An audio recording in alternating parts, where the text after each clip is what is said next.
9 ዓመት አብሮ የኖረ ሰው እንዴት እንደዚህ ይደረጋል? የኢትዮጵያ ፍትህ ዘላለም ትኑር። እኔ በጣም ደስተኛ ነኝ። በ6 ዓመት ሕፃን ልጅ ላይ የተፈጸመው አሳዛኝና አሳፋሪ ድርጊት ለመስማት የሚከብድ ክስተት ነው። ሁላችሁም መረጃውን እንድትመለከቱ አደራ እንላለን። በዚህ አጋጣሚ በተለይ ወላጆች ልጆቻችሁን በተገቢው መልኩ እንድትጠብቋቸው እናሳስባለን። ከዘገባችን ለጥንቃቄ የሚሆን ግንዛቤ እንደምታገኙም ተስፋ እናደርጋለን። የ6 ዓመት ሕፃን ልጅ ላይ የተፈጸመው አሳፋሪ ተግባር በርካቶችን አሳዝኗል። ይህን መረጃ በተለይ ወላጆች የግድ መስማት አለባችሁ። ድርጊቱ የተፈጸመው በአዲስ አበባ ከተማ ቄራ አካባቢ ሲሆን ጉዳት የደረሰባት ሕፃን ልጅ ቀን ትምህርት ቤት ነበር የዋለችው። ታዲያ ከትምህርት ቤት የመውጫ ሰዓት ሲደርስ ወላጅ እናት ልጇን ከትምህርት ቤት ካመጣቻት በኋላ ምሽት ላይ ደግሞ ከቤት ወጥታ የግድ ቺፕስ መሸጥ ነበረባት። ይህ ቤተሰቡ የሚተዳደርበት የዕለት ተዕለት ተግባሯ ነውና ታዲያ በወቅቱ ወደ ስራ ስትሄድ ሕፃን ልጇን የሚይዝላት ወይም እስክትመለስ ድረስ የሚጠብቅላት ሰው የግድ ያስፈልጋታል። በጊዜው የነበራት ብቸኛ አማራጭ አንድ ብቻ ነበር። ግቢ ውስጥ በጉርብትና አብሯቸው ለሚኖር ግለሰብ ሰጥታ መሄድ። ልጇን ጎረቤት አስቀምጣት ወደ ስራዋ ሄደች። ይህን ያደረገችበት ምክንያት ደግሞ ግለሰቡ ቤት ውስጥ ሕፃን ልጅ ስላለው አብረው ይጫወታሉ ብላ በማሰብ ነበር። እናት ስራ ቆይታ ስትመለስ ግን ፈጽሞ ይሆናል ተብሎ የማይገመት አሳፋሪ ተግባር ክፉ ደግ ባለየችው ልጇ ላይ ተፈጽሞ ታገኛለች። የምትሳሳላት ልጇ በአሰቃቂ ሁኔታ ተደፈረች። ክስተቱም የበርካቶችን ልብ የሰበረ ነበር። ሰውየው 9 ዓመት አብረን የኖርን አንድ ግቢ ተከራይ ነኝ። እኔም ተከራይ እሱም ተከራይ ነው። 9 ዓመት አብሮ የኖረ ሰው እንዴት እንደዚህ ይደረጋል? 2 ዓመት ህፃን ሆና ነው እዛ ግቢ የገባሁት።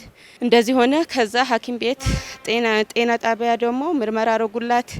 መርፌ የ7 ቀን የምትወስደው የማህፀን ቁስለት ሰጧት። ከዛ ጋንዲ ሪፈር ጻፉልኝ። ከጋንዲ ደግሞ ምርመራ ላይ ያለች እንዳያመልጥብኝ ወሬውን እንደሄዱ ሰምቶ እንዳያመልጥ ብዬ ወደ ፖሊስ ጣቢያ ሄድኩኝ። ስለ ጉዳዩ መረጃው የደረሰው ፖሊስም በፍጥነት ነበር የምርመራ ስራውን የጀመረው። ሕፃኗ ላይ ድርጊቱ በምን መልኩ ሊፈጸም ቻለ የሚለውን ጥያቄ በመመለስ ተጠርጣሪውን ይዞ ለፍርድ ለማቅረብ ክትትሉንም አጠናክሮ ቀጠለ። ግል ተበዳይ ቤተሰቦች ጋር በአንድ ግቢ ውስጥ የሚኖሩና የግል ተበዳይ ወላጅ እናት በዛው በአካባቢ ላይ የቺፕስን በመሸጥ ወይ ደግሞ የተለያዩ ነገሮችን በመሸጥ የሚተዳደርና በማታ ክፍለ ጊዜ ልጅቷ ከትምህርት ቤት መልስ የሚይዝላት ሰው ያሌለ በመሆኑ እዚሁ በጎረቤት ወይ ደግሞ ተጠርጣሪ የሚኖርበት ትንሽ ሕፃን ልጅ ስላላት እና ብዙውን ጊዜም ጎረቤታማቾችም ስለሆኑ አብሮ ስለሚቆዩ ሕፃኗን በነሱ ቤት ጥታ ትሄዳለች።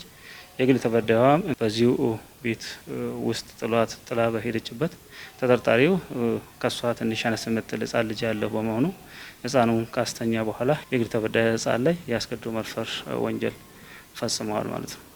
ጉዳዩን ሲመለከት የቆየው የፌዴራል የመጀመሪያ ደረጃ ፍርድ ቤት ንፋስ ስልክ ላፍቶ ምድብ 9ኛ ወንጀል ችሎት የግለሰቡን ጥፋተኝነት በማስረጃ በማረጋገጥ በ16 ዓመት ጽኑ እስራት እንዲቀጣ ወስኖበታል።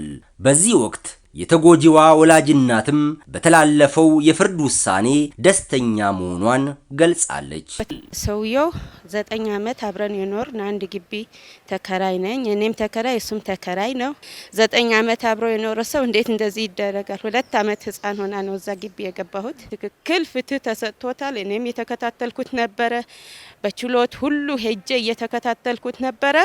ፍትህ ተሰጥቶታል። ያ 16 ዓመት ውሳኔ ተሰጥቶታል። የኢትዮጵያ ፍትህ ዘላለም ትኑር። እኔ በጣም ደስተኛ ነኝ። አሁን ላይ በተደጋጋሚ ጊዜ ያስገድዶ መድፈር ወንጀል ቅርብ በሆኑ ሰዎች እየተፈጸመ በመሆኑ ድርጊቱን በዘላቂነት ለመከላከል እንደሚሰራ ፖሊስ አስታውቋል። እየተፈጸመ ያለው የወንጀል ድርጊት በቤተሰብ በቅርብ ሰዎች ነው እየተፈጸመ ያለው። ለህፃናት ቅርብ በሆኑ ህፃናቶችን በትናንሽ ነገሮችን ማታለል የሚቻል በመሆኑ መሰል አይነት ነገሮች እየተፈጸመ ያሉበት ሂደት አለ። ይህን ደግሞ እንግዲህ ለቀጣይ በጣም ብዙ የሆኑ ነገሮች እንደ ፖሊስም እንደ አቃፊ ህግም እንደ ፍትህ አካላትም መስራት ያለብን ነገሮች አሉ። ይህ እጅግ በጣም የሚያሳስብና የተለየ ትኩረት ሊሰጠው የሚገባው ጉዳይ ነው። ሰው እንዴት በዚህ ልክ የእንስሳ ስብዕናን ሊላበስ ይችላል?